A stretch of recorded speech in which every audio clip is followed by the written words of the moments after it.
Conforme nós lemos em Jó capítulo 2, verso 3, Jó 2, verso 3 diz assim: perguntou o Senhor a Satanás: observastes o meu servo Jó? Porque ninguém há na terra semelhante a ele, homem íntegro e reto, temente a Deus e que se desvia do mal. Ele conserva a sua integridade, embora me incitasses contra ele para consumir sem causa. Um homem como esse conhecia Deus, se mantinha íntegro diante das dificuldades, ele honrava a Deus. Contudo, nós temos que entender que conhecer a Deus, o conhecimento que nós temos de Deus hoje, ele deve crescer constantemente. Nós não podemos nos acostumar com a vida de crente e achar que nós sabemos tudo sobre Deus. Porque nós vamos passar esta vida toda conhecendo Deus e vamos passar a eternidade conhecendo a Deus. Essa gotinha de conhecimento que você sabe sobre Deus, a cada dia deve se expandir. A cada dia devemos crescer na graça e no conhecimento do nosso Senhor Jesus. Não podemos achar que já chegamos no nosso nível máximo. A cada dia precisamos, podemos e devemos conhecer mais sobre Deus. E esta experiência que Jó vive, sem sombra de dúvida, mexeu com a estrutura de Jó, mexeu com aquilo que ele achava que sabia sobre Deus, e então lhe aprofundou em intimidade e conhecimento com o Senhor. Um certo psiquiatra escreveu o seguinte: eventos traumáticos são extraordinários, não porque acontecem raramente, mas porque destroçam as adaptações humanas comuns à vida. Ninguém quer passar por uma tragédia como Jó passou. Mas quando nós passamos por tragédias, por situações de dor, são esses momentos da vida que nos marca, que nos tira do nosso comodismo. Ele mexe com a nossa estrutura, com as crenças mais internas que nós tínhamos da vida, sobre nós mesmos e sobre Deus. E é nesses momentos que nós somos moídos, que Deus mexe conosco, mexe com a nossa estrutura, e nós podemos de alguma forma, diante daquele momento de dor, de sofrimento, e conhecer mais desta graça maravilhosa do Senhor que nos inunda. Hoje conhecemos mais a Deus, podemos conhecer mais a Deus, por meio do relacionamento com o nosso Senhor Jesus. Hebreus 1:1 vai dizer que Deus nos falou por meio dos profetas, mas nesse tempo, Deus nos fala por meio do seu Filho. Verso 2, por meio do seu Filho, por meio de Jesus.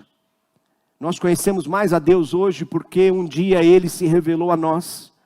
Ele se fez carne e andou entre nós. Então nesse relacionamento com Jesus, cada dia andando com Jesus, com o seu Santo Espírito, nós vamos conhecendo mais a Deus, vamos nos aprofundando. Você não precisa esperar um momento traumático da sua vida, uma tragédia, para você conhecer mais a Deus. Mas hoje, a cada dia, você possa crescer em intimidade, que a cada dia você possa desfrutar desse relacionamento com Deus e conhecê-lo ainda mais. João capítulo 17, Jesus vai dizer no verso 3, que a vida eterna é esta: que te conheçam a ti, o único Deus verdadeiro, e a Jesus Cristo a quem enviaste. Esta é a vida eterna, é cada dia desfrutar desse relacionamento com Jesus. Você conhece a Deus e o Deus verdadeiro por meio de Jesus Cristo. Ele é o único, Ele é o caminho, a verdade e a vida. Ninguém vem ao Pai senão por Ele. É Ele, por meio dEle, que nós conhecemos a Deus. E Ele nos proporciona, por meio do seu Santo Espírito, a oportunidade de termos uma intimidade, um relacionamento, de conhecê-lo, de ouvir a sua voz, de poder orar e falar com Ele por meio da oração, por meio da sua palavra revelada. Então a cada dia não perca tempo.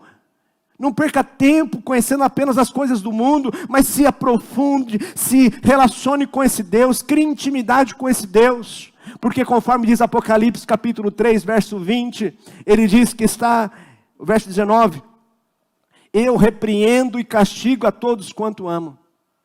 Se você está passando por um momento de disciplina, se você está passando um momento na qual, assim como Jó passou por uma provação, ei, Não é porque Deus não te ama.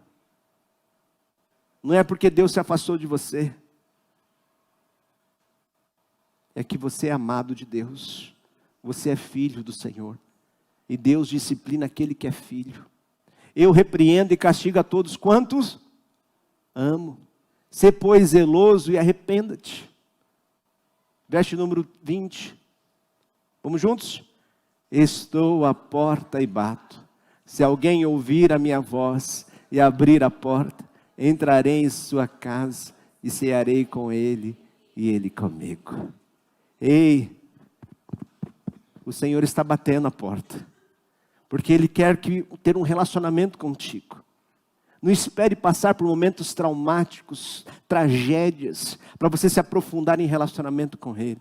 Mas que a cada dia você esteja com esta porta aberta para o Senhor entrar e fazer morada na sua vida, para que Ele possa falar contigo.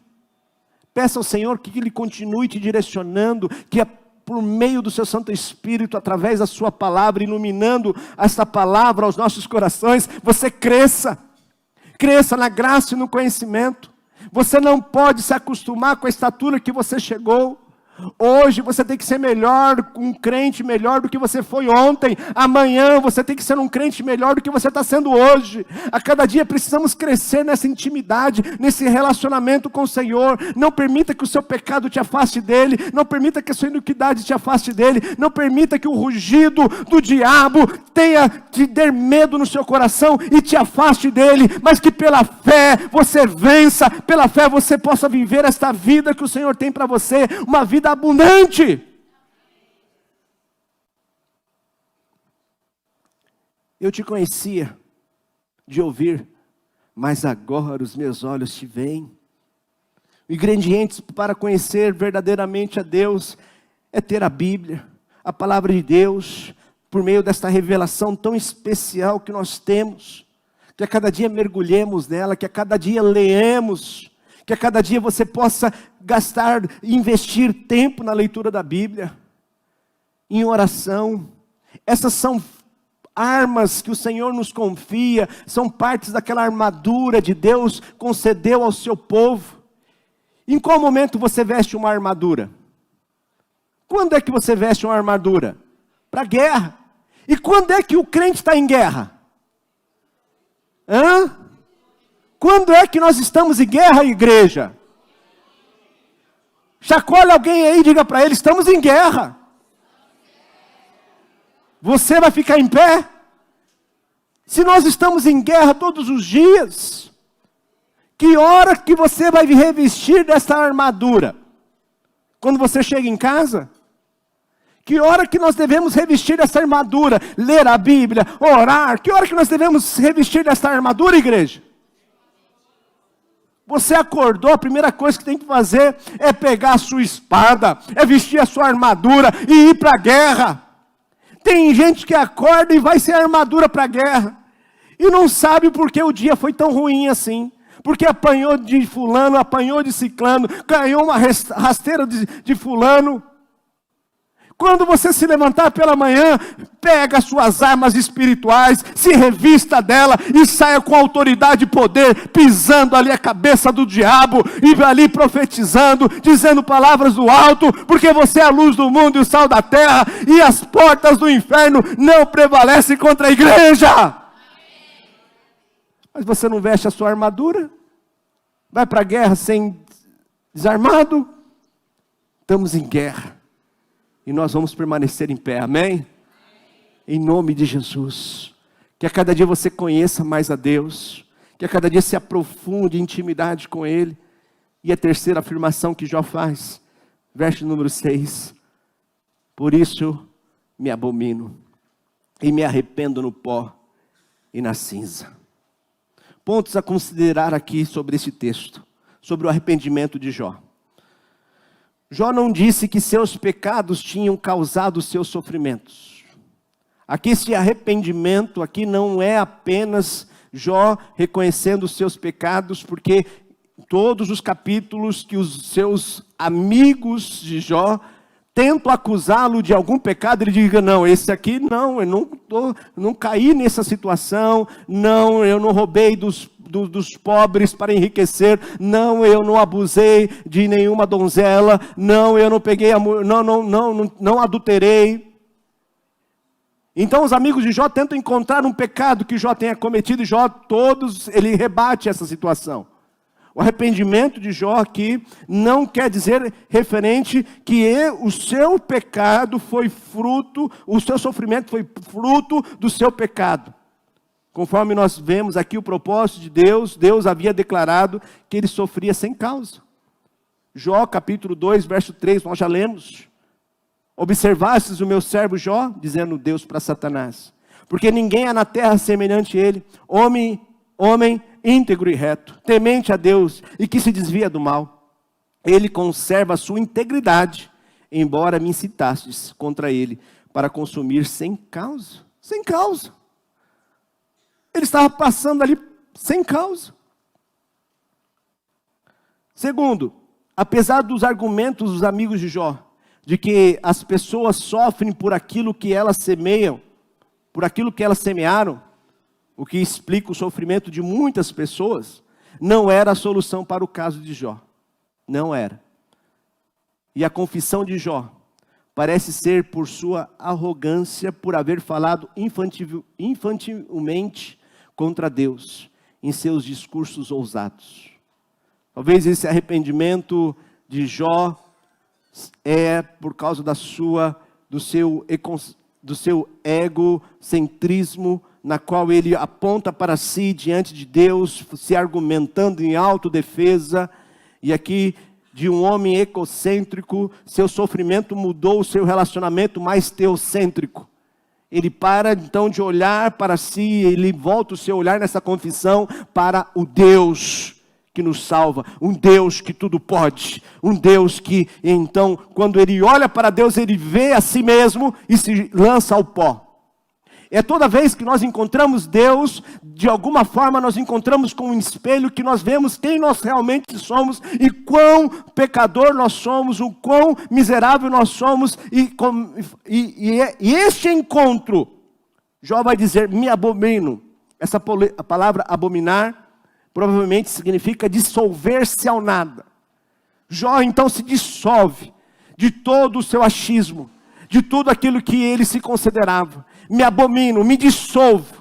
Porque toda vez que nós temos um encontro com Deus, você que se achava bom o suficiente, você que acha que a sua oferta é boa o suficiente, você que acha que faz o suficiente para Deus, quando você encontra Deus, você tem um relacionamento com Ele, você se dissolve e sabe que as suas obras, por melhor que você tente ser, por mais esforço que você dedique, são obras como trapos imundos diante de um Deus que é santo. E nós nos dissolvemos. Não há orgulho diante de Deus. O homem se abate diante de Deus.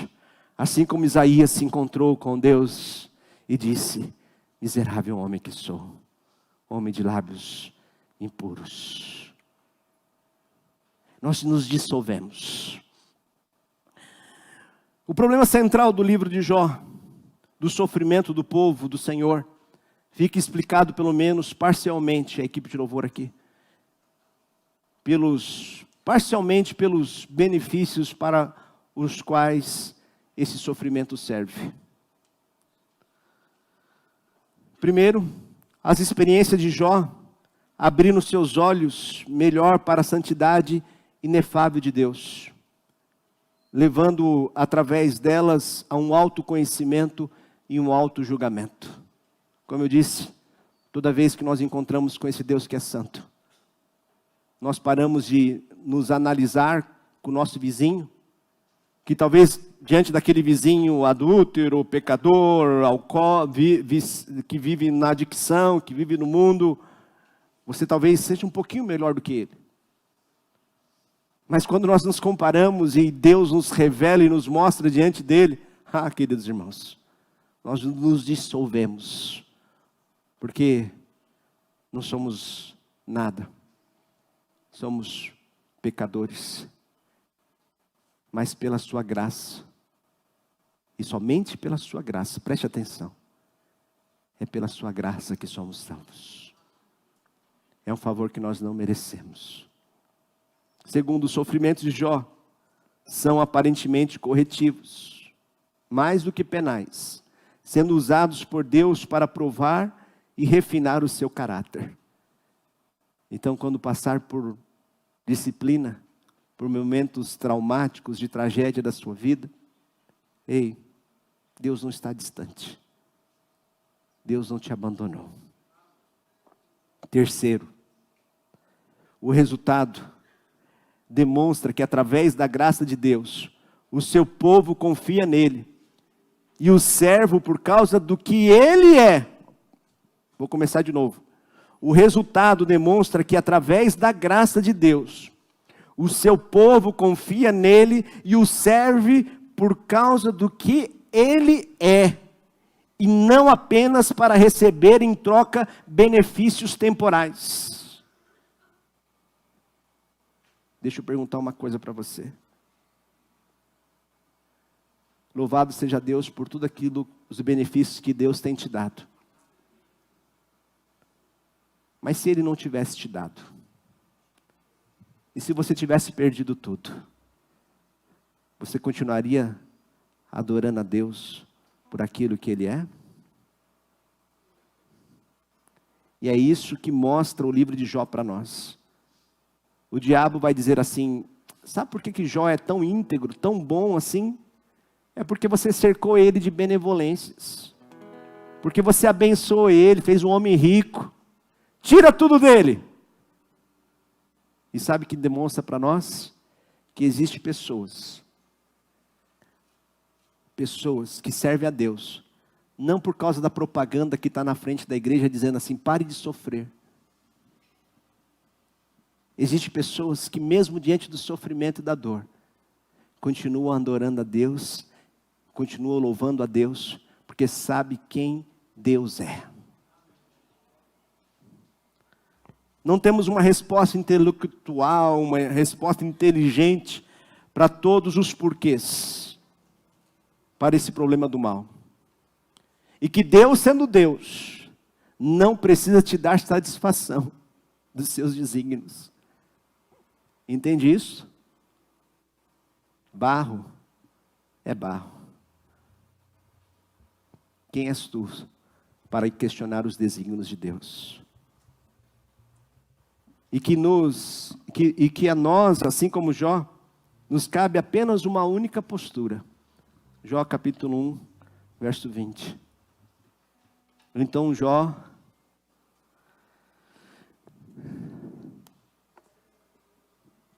se levantou, rasgou seu manto, rapou a cabeça e lançou-se em terra. E o que ele fez? O que ele fez, igreja? Porque nós não adoramos a Deus apenas por causa do emprego, por causa do marido, da esposa, por causa do filho ou do carro, ou pela casa, mas nós adoramos a Deus por aquilo que Ele é. 21, Jó vai dizer assim, e disse, vamos juntos? Nu saí do ventre da minha mãe,